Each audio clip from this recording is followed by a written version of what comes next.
recording. And again, welcome, Leslie. Research shows that our very best leaders are those who can positively engage and influence change with their difficult star performers. And due to the transformative and high visibility nature of innovation, teams can often be filled with star-studded high performers. In this presentation, Leslie will bring new insights and opportunities to turn teams into innovation powerhouses. Leslie is a regular speaker at global and corporate events, inspiring technology and engineering professionals to improve innovation. She teaches innovation leadership, communication strategy, ethics, critical thinking, innovation management, negotiations, and diversity and inclusion. She has held high-level positions at IBM, Compaq, Novell, and several startup companies. Please welcome Leslie to be our presenter for this evening. I will now pass control to you. Thank you so much, Rhonda, and thank you to all of you for joining us tonight. I want to say that have you ever been on a team with a person who is really brilliant but maybe difficult to get along with? Have you ever had a difficult prima donna on your engineering team? And normally when I'm in a room, everybody laughs, looks at me like, of course, duh, and they all start to laugh when I say, and does it sometimes cause you a great deal of frustration? Does it make you want to raise your hand, throw up your hands, and go, I can't deal with this person anymore? That is the case in most organizations, and that's what I've seen myself. So one of the things we're going to talk about tonight is something that I care passionately about, and that is I care about being a great leader with an innovative team, and in particular, being able to work with those difficult star performers. So I'm going to go ahead and get started. I'll share my slides. Let's see here, PowerPoint. Share, and then play from start. Okay, here we go. So the basic algorithm that we're going to talk about tonight is that a genius plus great management and great leadership can lead to better opportunities for innovations. And I'm going to flesh that out as we go.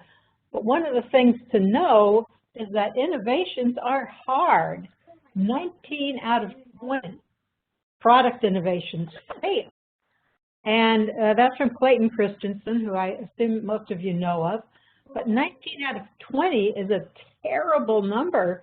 So we have a lot of work to do for companies and entrepreneurs and intrapreneurs and anyone who wants to be innovative with products, knowing that 19 out of 20 product innovations fail. So innovation is hard. So I'm going to talk about, I'm hearing some feedback or background noise, so could everyone mute themselves? Anyway, I'm going to talk about an entrepreneur, a friend of mine, who built a database company, a small database company, and he had an opportunity to grow that into the standard database in the world when he was acquired by a large networking company. And so this large networking company acquired his small database company and nurtured it, kept it warm, just like this parent penguin is keeping this baby penguin warm, kept it warm and nurtured, fed, and let it expand to at a good rate, and it was going very well. And then the large networking company said, we're going to release our next rev of our operating system in about 9 months. Will you be ready to have your rev of your database system that works with this operating system be ready for market? And so the entrepreneur said, yes, of course. And he got the team together. He told them, here's what we're going to do. Here's the schedule. The team didn't buy into that schedule. They were dictated the schedule from the entrepreneur, and no one bought into that schedule. They missed, they slipped, and they slipped until about a year later, they had missed their deadlines, and the large networking company said, you're on your own, pal, just like this penguin is sending off the chicks. The large networking company bid the small database company adieu. So that was like one of those 19 out of 20 product innovations that failed, even with a tremendous amount of support, resources, everything you could ask for a growing company. Even with that, they had to be let go. That company was sold off. And what I'm thinking is, what happened that the resources were misused or mismanaged in such a way that the small database company was unable to meet its deadlines, to meet its objectives. So we're going to get to that in a bit, but I'm going to talk about something I learned early in my career, and that is that I'm a software developer, and I learned very early in my career that some software developers can complete their work 40 times faster than some others. In particular, they can solve problems much faster than others. So what we have here is units of time and number of people. And so here's the units of time that it takes a software developer to solve a hard problem. This unit is 1, and then some other software developers take 40 units of time, and they still can't solve the problem. So what's going on here? Well, we have the poor performers who are at the far right end of that spectrum that takes them a long time to solve the problems. We have your average software developers there, and we have your stars over here who can solve problems really quickly. So what I learned was that the research showed that managers felt that if they hired the stars, they could deliver whatever products they needed to deliver. So hiring stars enables you to deliver innovative products faster. And some stars, we all know, are prima donnas.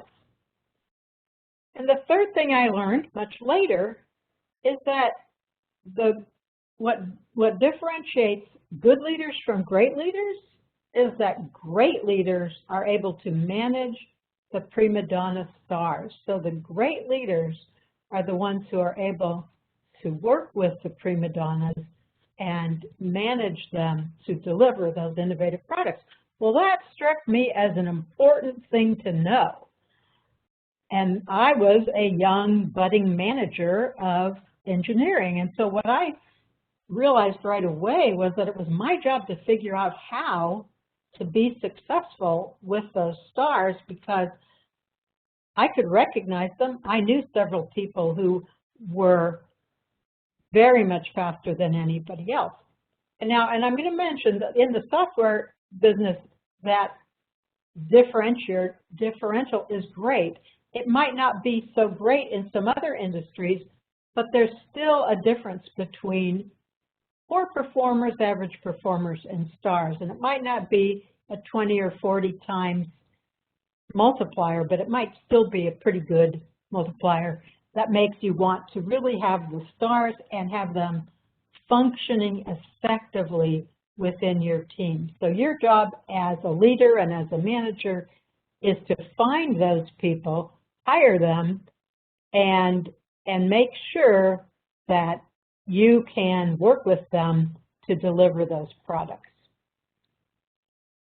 So I mentioned that some of these stars are prima donnas. Well, how bad can it be? Well, you might wonder, how bad can these prima donnas be, particularly if you haven't worked with them? Well, I was sitting in my office one day, and the admin came to my desk and said, I'm really upset because Charles came to my desk and kicked my desk because a whiteboard that he ordered didn't get delivered on time. I'm like, what? He kicked your desk? I mean, this is very bad behavior. So, you know, I thought about that, and you know, within that same week, some of my employees in other geographies called to say that Charles had yelled at them and that he told them they were stupid and things like that. So his behavior was really out of control. But I knew that he was really talented and smart and could figure out a lot of things. So I had a case right in my lap because although I'd worked with Charles for about 13 years, now I was his manager. And so now this problem was mine to solve. So I tried to figure out how I was going to do that. But let me say that not all prima donnas are like that. In the situation that I talked about before, the entrepreneur, I should say not all stars are like that. The entrepreneur that had the database company, he had 2 stars, Vanessa and Andy, who were working for him, and they were amazing. I worked with Andy for quite a long time, and his code was absolutely beautiful. Elegant. I just loved working with him because his code was just so stellar. And Vanita wasn't as stellar, but she was very smart and could deliver things pretty quickly. She was very good. And they worked on the database entrepreneurs team, and they were, in fact, the team leads. And so when the entrepreneur gave them the schedule, he just gave them the schedule. He didn't ask them for their input. He said, here's the schedule. Because, you know, he's an entrepreneur. He had built the first one by himself. He knew what had to be done. He knew the order and structure of things, but he gave them a very, very aggressive schedule. And he just plopped it in their laps and said, here's the schedule. We got to deliver this in X number of months, and let's go. Well, Vanita and Andy did not believe that this project schedule was doable. And since they were the team leads and the employees on their teams respected them a great deal, the employees on their teams looked at it and said, nope, this is not doable. So nobody on the teams, either Vanita's team or Andy's team, no one believed that the project schedule was one that they could meet. They were very grumpy. You know, they tried to work hard. They did all the things that you would expect good engineers to do. They were good engineers. They were great, but nobody believed that it could be done. Usually we say they didn't buy into it.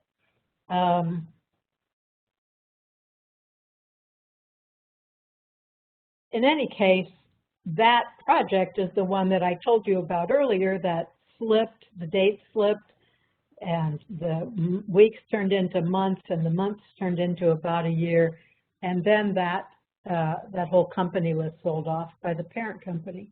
But what do you think contributed to that? I think that the misuse of assets was the misuse of these genius team members. These folks, Vanita and Andy, were both genius team members, and I think that the misuse of them as assets is what contributed to the decline and failure of that small database company. Now, well, let me just go on from there, but I do want to say one thing. This is what often happens when leaders put a really aggressive schedule in front of their teams. They say, okay, nose to the grindstone, you have to work weekends, no vacations. And in fact, that is what happened on these teams. No vacations, work all the weekends, really hard. These people were working late hours. And they were just getting grumpier and grumpier and less believing. And the testers came to me. I was in a different team, but the testers came to me and they were just, oh, whoa, whoa, whoa, woe is me. And they said, we're going to be testing this code for the rest of our lives. And I said, no, you're not. I said, if you were going to be testing this code for the rest of your lives, you'd probably still be using punch cards. Things change. Things change, and they change fast. You're not going to be testing it for the rest of your life. But I couldn't do anything about their leader's ridiculous schedule that he had imposed on them that was causing everybody on that team to feel really, really bad. So I'm going to mention briefly another kind of genius, and that's a guy named Mark. Mark is, of all the people I know, he is the most genius, but Mark is also on the autism spectrum. Mark, for about 6 months, wore glasses to work with, patched together with duct tape. So I put some duct tape and glasses there to remind me of Mark. He was brilliant. He was just amazing to work with. Oh my gosh, watching him work, it was outstanding. He was so fast. He could work on problems that were so complex, and he had all the ideas, concepts, variables in his head, and he was able to figure out where they needed to go and what they needed to do. He was amazing. But here's another case of someone that others thought was difficult. And it wasn't that he was kicking desks. He was a very nice guy. But he didn't have the interpersonal skills to interact the way some other people do. So, for example, if you go to Mark and you say, you know, what do you think about the football game or the soccer game? Or, you know, what do you think about this thing going on down at City Hall? He would just turn away from you and go back to his work. He wasn't interested, and so he didn't engage if he wasn't interested in the topic that you brought to him. If you brought him a hard problem, he'd sit with you and help you figure it out. But if you just talk to him about some things for small talk, he wasn't having any of it. So he was one of the sorts of folks that a lot of managers think of as difficult, not because he's difficult to get along with. He was easy to get along with if you were working with him on a project that he liked. But he didn't have the interpersonal skills to be understood, especially he wasn't understood by managers. But I still know all these people, and they're all wonderful. So that's about what I'm going to say about them. So I mentioned that Vanita and Andy had this ridiculous schedule, and they couldn't make it, and their project was canceled, or their company was dissolved. Oh, sorry, I'm going backwards here. Wonder what we were doing. So then let's go back to Charles. And I had a project for which I knew Charles would be able to solve the problems and deliver a very innovative product, completely new concepts, changing the way computers operate, changing the way people use multiple computers to solve a problem. And I knew Charles could do that. But Charles, as you might remember, is the guy who kicks desks and yells at people, and no one wants to work with him because they are afraid of him. They're just afraid to ask him a question. They're afraid he'll abuse them in public. So nobody wants to work with him.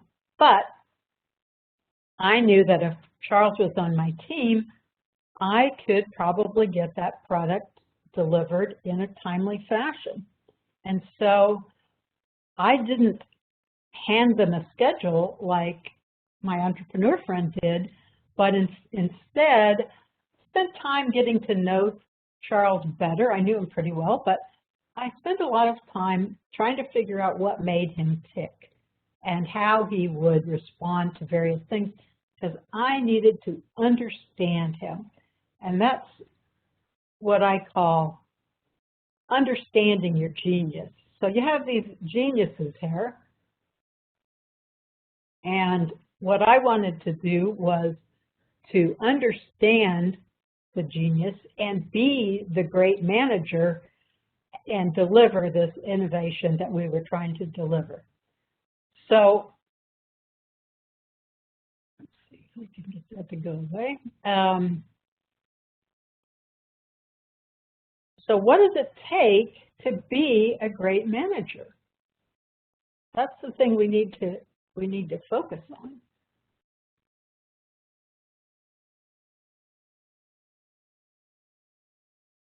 So now I'm stuck here.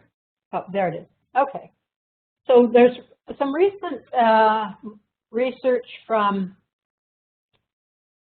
Gallup, and they interviewed thousands of leaders and managers, and what they found was that the good managers had, the long list of skills, communication skills, budgeting skills, can do this and that, negotiation, allocation of resources skills, etc. The great managers had all those same skills. I didn't list them all, of course, just a couple. But in addition, the great managers had the ability to manage stars. All right, that tells you what it is you need to be able to do to be that great manager. And the good news is it's a learnable skill. You can learn this skill, and I'm going to give you some tips on that tonight. So that is the difference. So that takes us back to our basic algorithm. You get the genius, you get the great management with the ability to manage stars, and that can help you to deliver innovation. So my first tip for you is attend to your audience. And I'm using the term audience in a specific way. I don't mean an audience like an audience that you would encounter if you were a performer on a stage. I'm talking about the person to whom you are talking or with whom you are talking. That's your audience. When I'm talking to my daughter, she is my audience. When she's talking to me, I am her audience. So when we're talking together, each of us is the audience to the other. So you have to understand what your audience wants. What does that other person want? And very often, the other person wants things like they want to be seen, especially managers talking to employees. Employees want to be seen, and they want to be recognized. They want to be recognized for the work that they've done, the skills that they've got, the things that they have contributed. If you can get to know your team members, you can recognize them for all sorts of things. You can recognize them for the fact that they put themselves through college on their own, You can recognize them for the fact that they are successfully raising 3 teenagers right now. Whatever it is, in addition to the work that you can recognize them for, you can also recognize them for some personal things. They want to be respected. They want to be understood, and they want to be appreciated.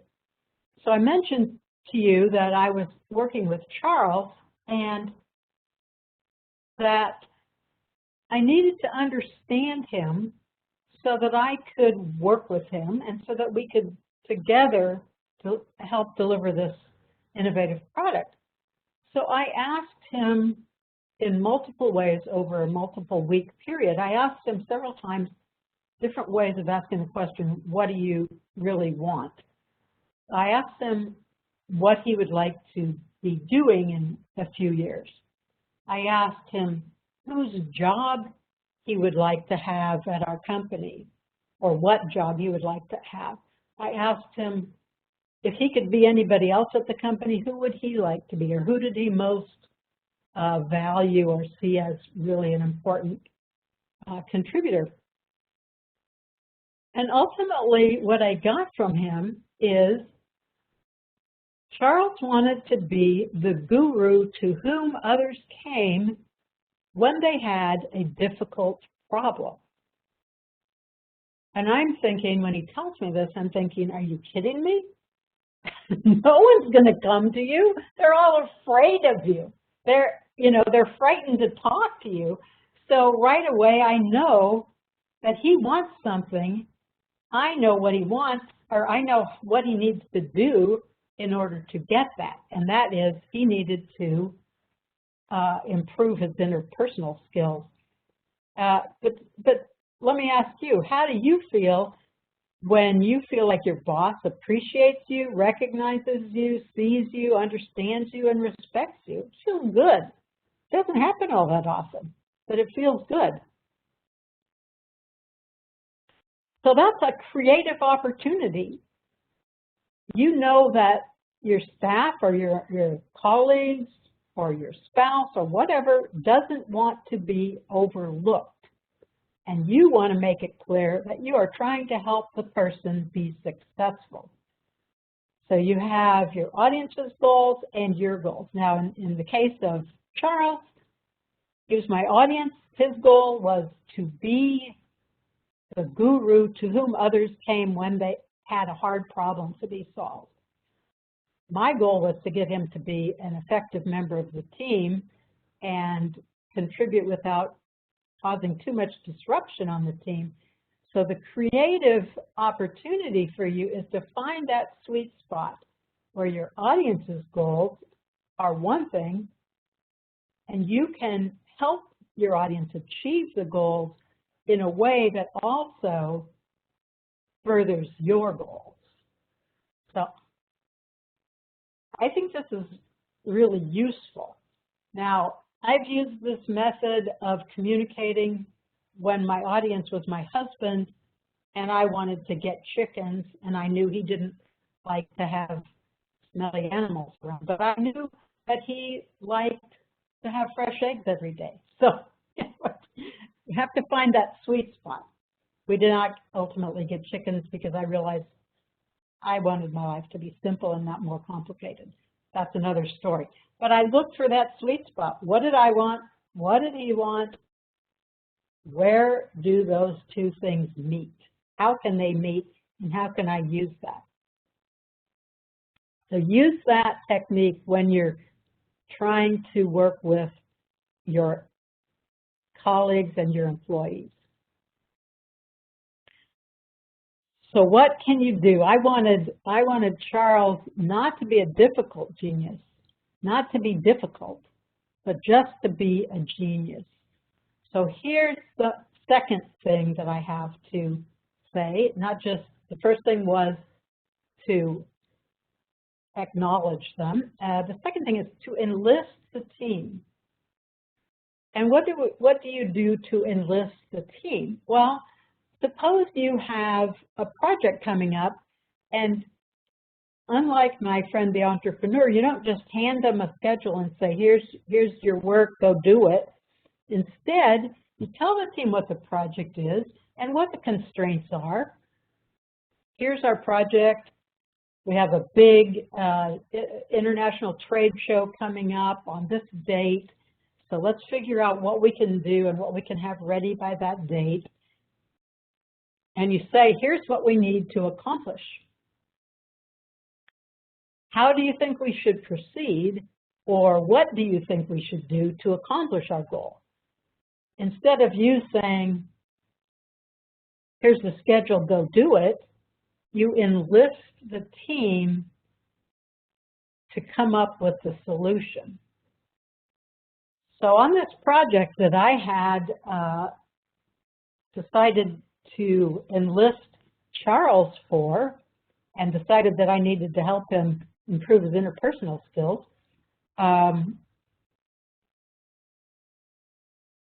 we met, I met with the whole team, and they were all smart people, they were all very competent, and there was a healthy amount of respect within that team, so we were off to a good start. And I said, here's the project, here's some constraints, some external constraints. So what do you guys think is the way we need to approach this? How do we chunk this project? How do we break it into parts or chunks? And then what has to happen first? What's the ordering constraints? And then I asked who wants to do what. And we worked at this for several hours, of course, but we divided up the project. We figured out what had to be done. And I asked people to take the part that they wanted. What part do you want to work on? Do you want to work on the user interface? Fine. I don't like user interfaces. I want to work on the low-level algorithms. But other people like working on user interfaces. So if you like it, you take that. Somebody wants to work on the engine that drives the whole thing, great. They work on that, they take that. So now we have the project divided up by person, and we had some ordering constraints, what had to be done before something else got started or something else was completed. And then we had a matter of schedule. So I asked each person, okay, you're taking this part, this little piece here, how long do you think it'll take you? And a lot of times I would get answers like, well, I think I can do that in 3 days. So I said, 3 days, okay, what if we give you 6 days to complete this task? How's that? Will that work for you? The person says, of course, you know, I just said I can do it in 3 days.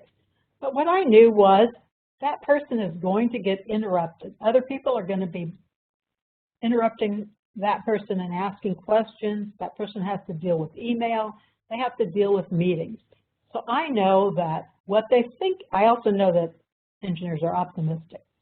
So what they think they can do in 3 days, if I give them 6, they're thrilled with that and they bought in completely and they know they're on the hook for it.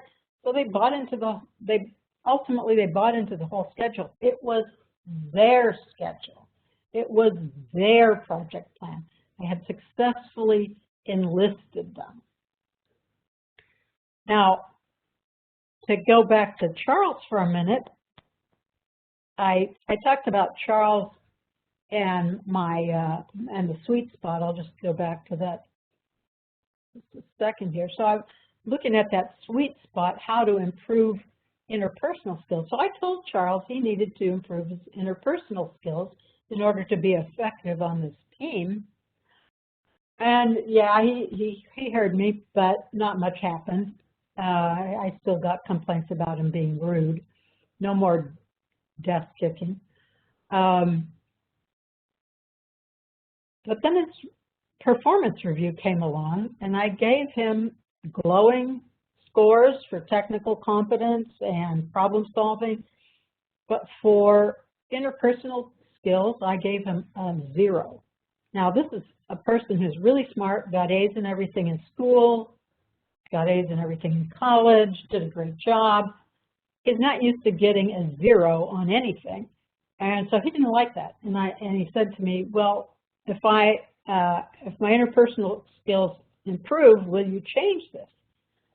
And I said, this is about his performance review. I said, you know, I will change your performance review if I get zero complaints for 90 days.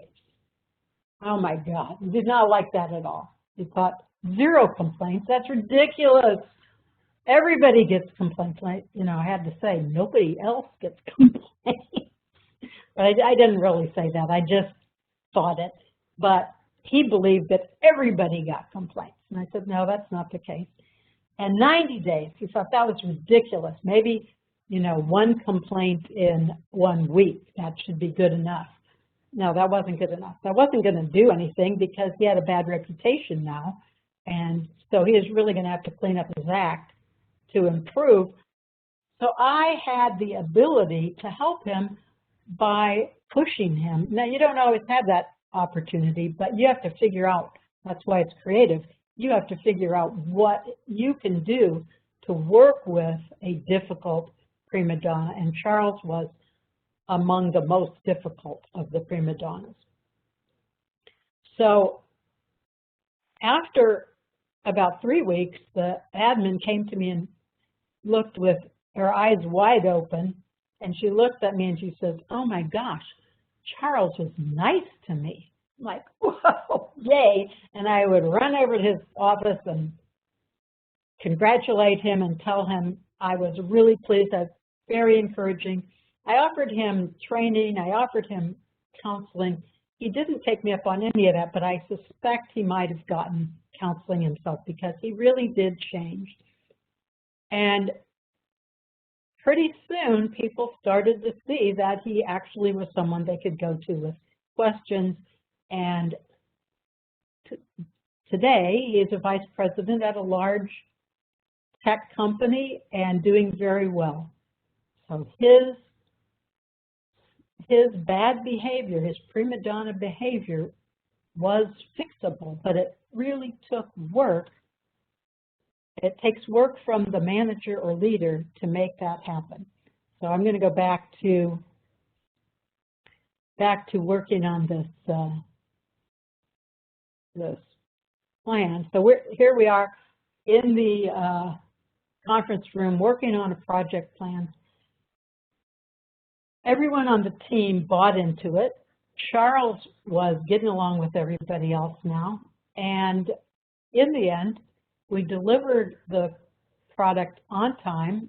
It was bug-free, which was pretty much unheard of, but it really didn't have any bugs. It was that good. The team just did a great job. And to this day, they will all tell you that that was their favorite project ever. At the time, our company got rave reviews in the trade press for having this innovative product, and it was referred to as the company's crown jewels.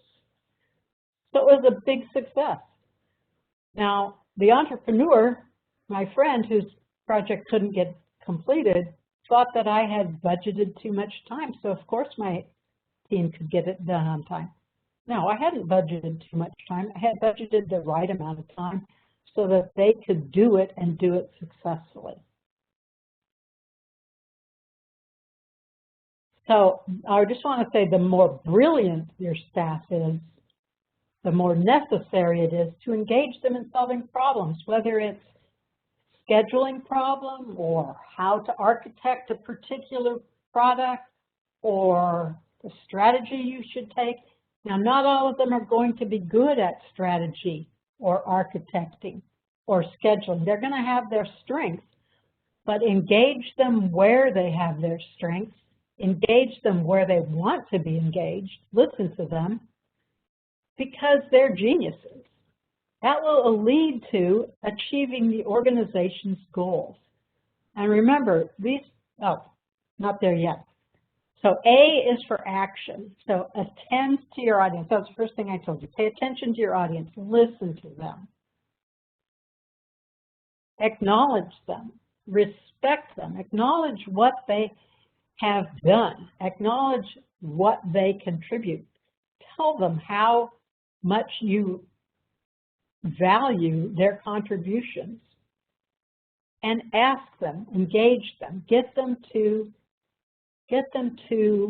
participate in whatever ways you can get them to participate. Now, not everybody can get their team involved in scheduling, but I found it a really good way to get the product out on time. You need to use your creative skills to figure out how you can do this, because that's going to lead to benefits in the long term. So back to our list, our chart of stars who are so much faster and quicker than anybody else to deliver. The stars deliver the innovations, and the great leaders manage the stars. So I have a bonus for you, an extra prize. These 3A actions, attend, acknowledge, and ask, those work. This is the bonus. This is your extra goodie for attending tonight. These things work with a spouse or partner. I told you about my husband and the chickens. These things work in negotiations. Before you get into a negotiation, find out what the other party cares about. Find out what the organization that you're negotiating with needs or values or whatever. But learn as much as you can to attend to them, and then acknowledge them, and then ask them. These work with your boss. Pretty nice. So remember the basic algorithm again. You need the genius, the star performers, and you need people who are great leaders or great managers with the ability to manage those star performers, and that will allow you to deliver more innovations. Now, you need a lot more. You need, of course, marketing plans and this and that, and timing is good too. There's a lot you need. But down in the trenches where you're working on product innovations, you need the geniuses, you need the great managers, and that will lead you to deliver the innovations. Innovation is difficult. It's not easy.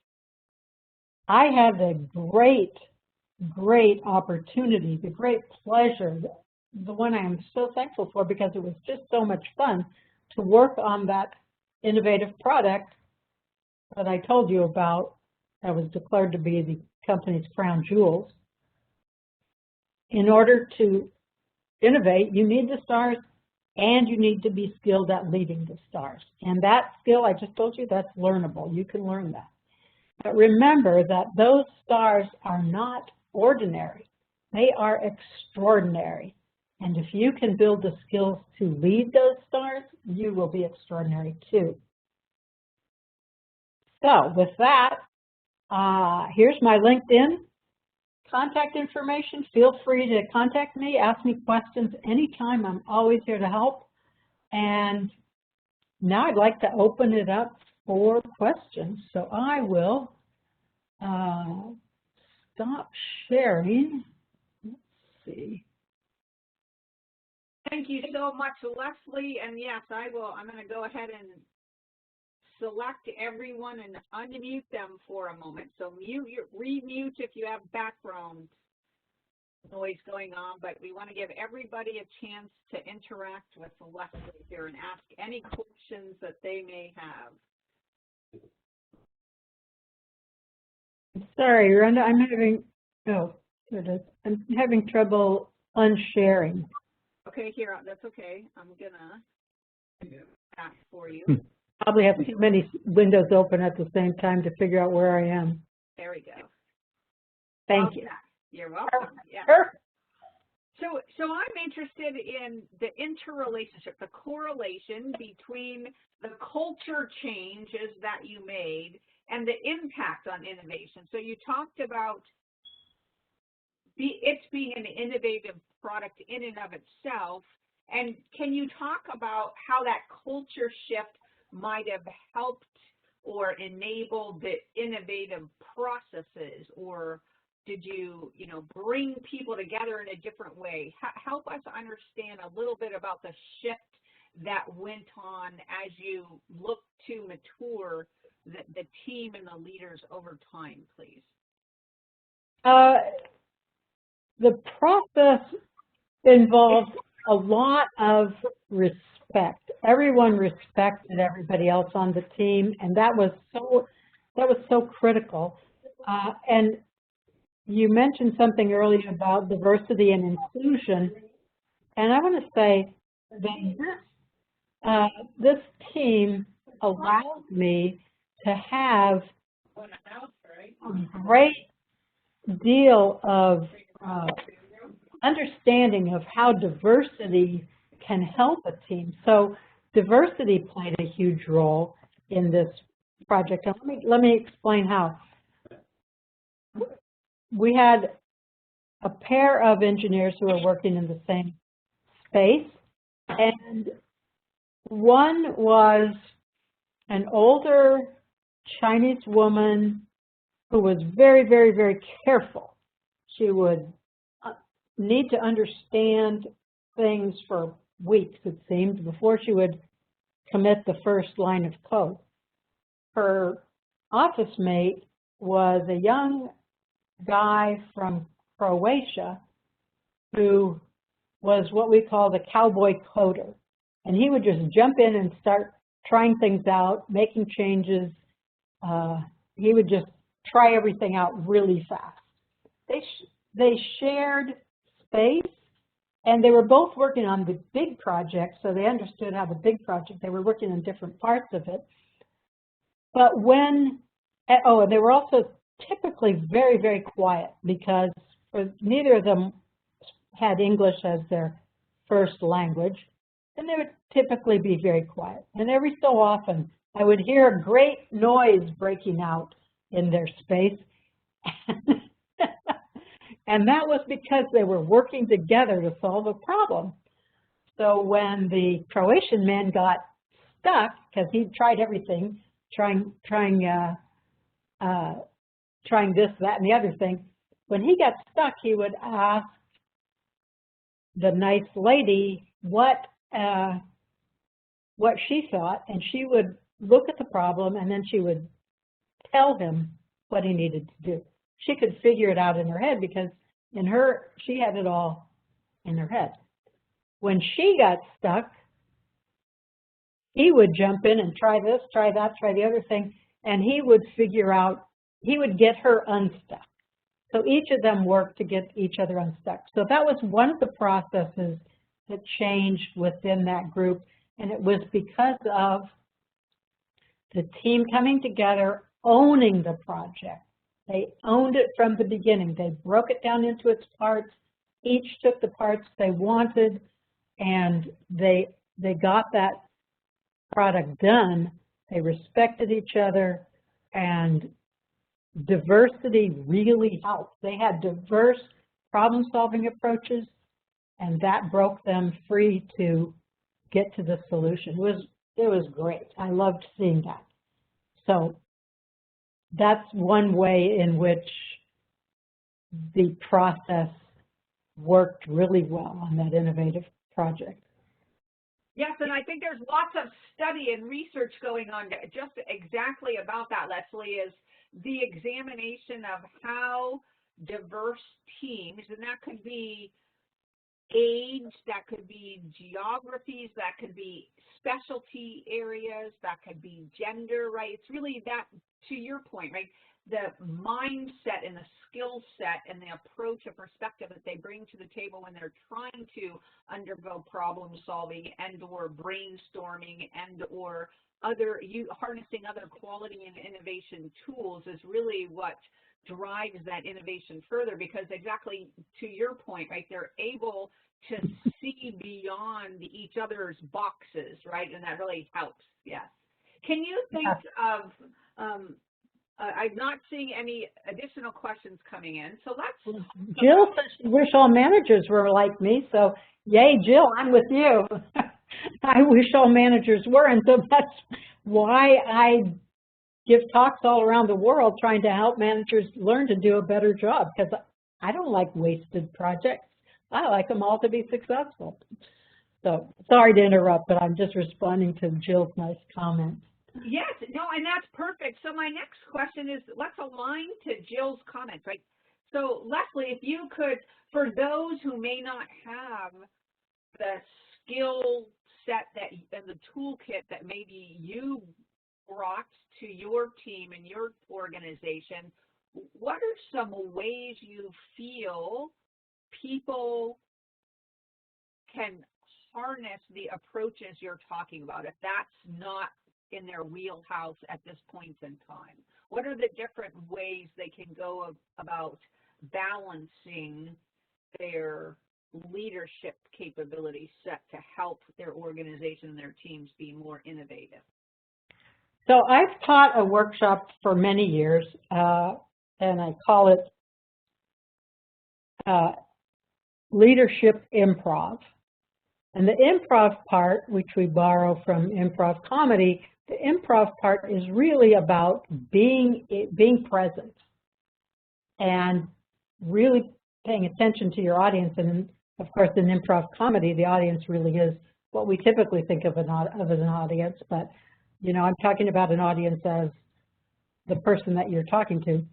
But when I teach leadership improv,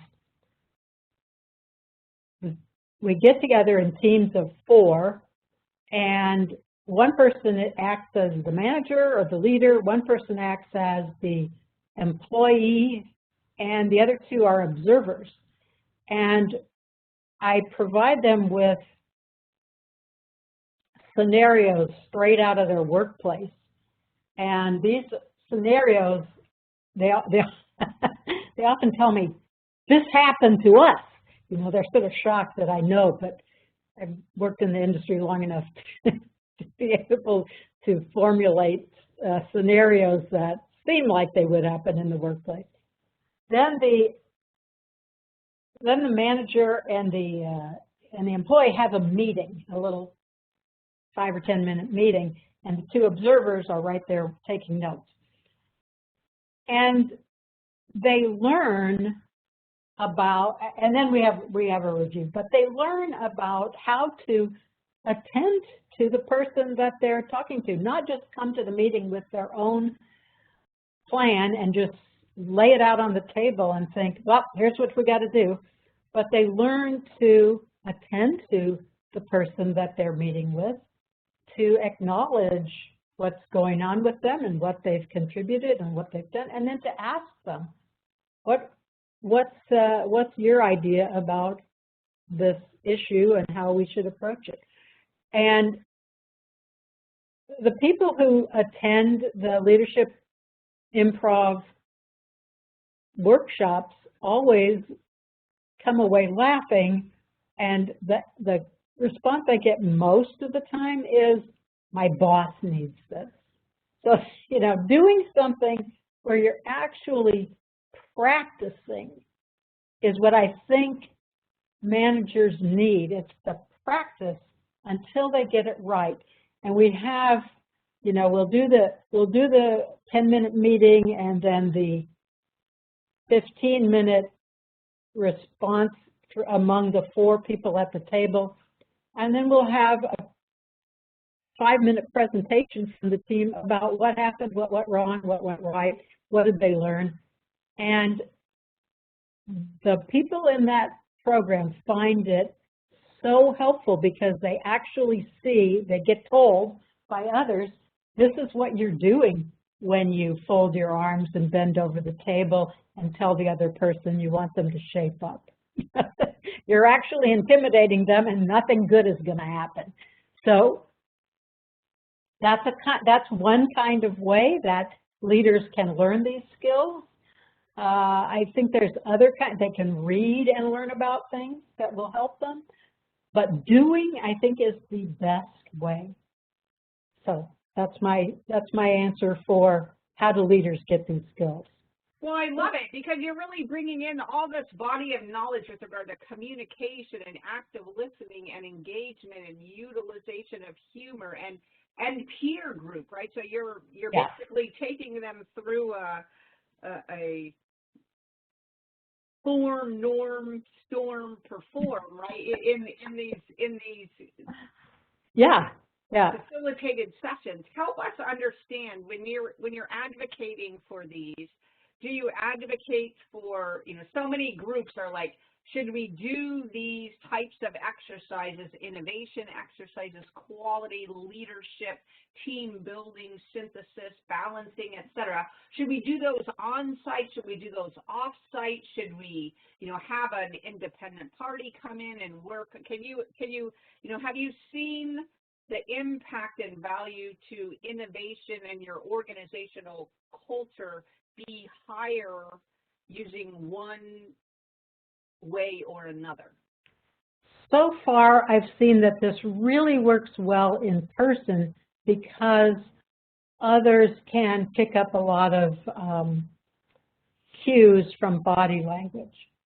And I want to say that I'm working on building this into a method so that I can deliver it online, so that because people are having to interact more online. So it's a little more challenging because you're not able to get all the body language cues that you could get in person.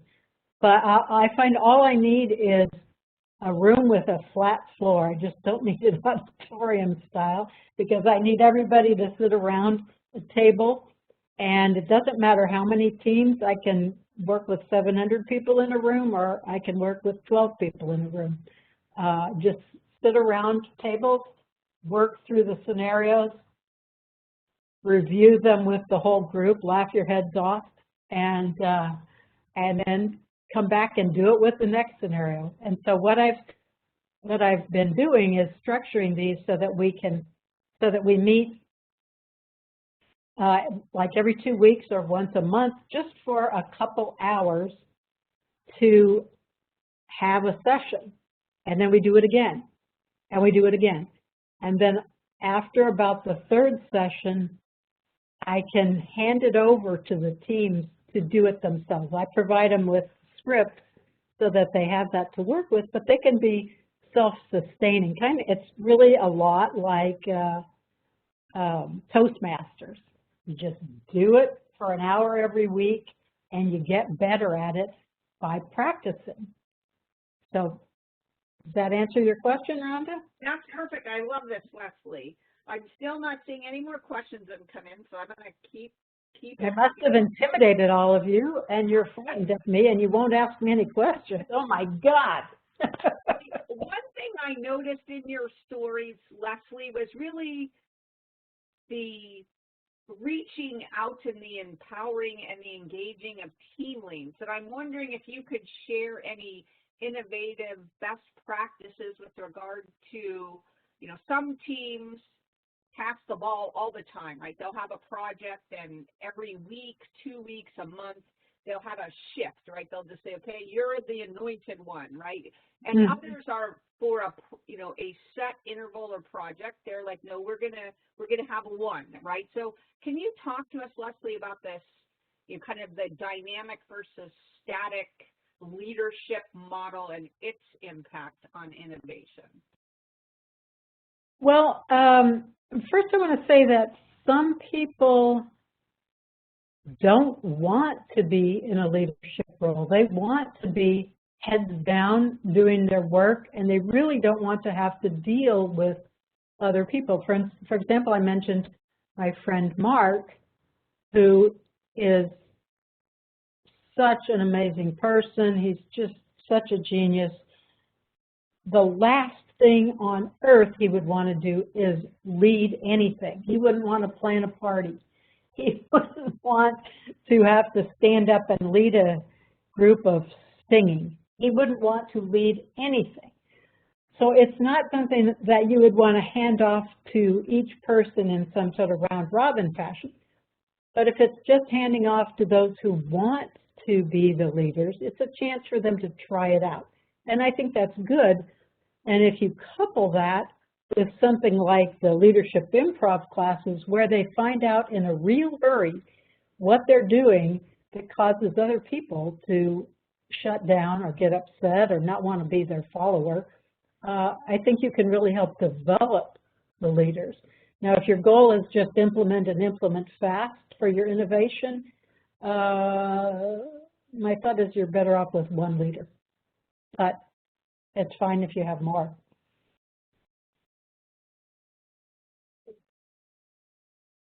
Well, fantastic. Thank you so much for being our... Thanks. We did get another question just now. Let's see. It's coming up. Well, oh, here's Yan Chuan Lim. Have you dealt with a person who is outspoken and likes to complain at the same time? Oh, yes, of course. Of course.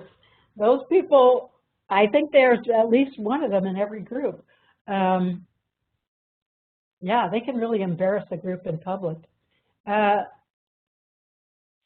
Again, it's great to be able to give them the feedback that they need, and that's the creative challenge for you, Yan Chuan, is to be able to find out what that outspoken complaining person really cares about, and then figure out a way to couch the fact that they need to stop complaining so visibly and work out the problems in a more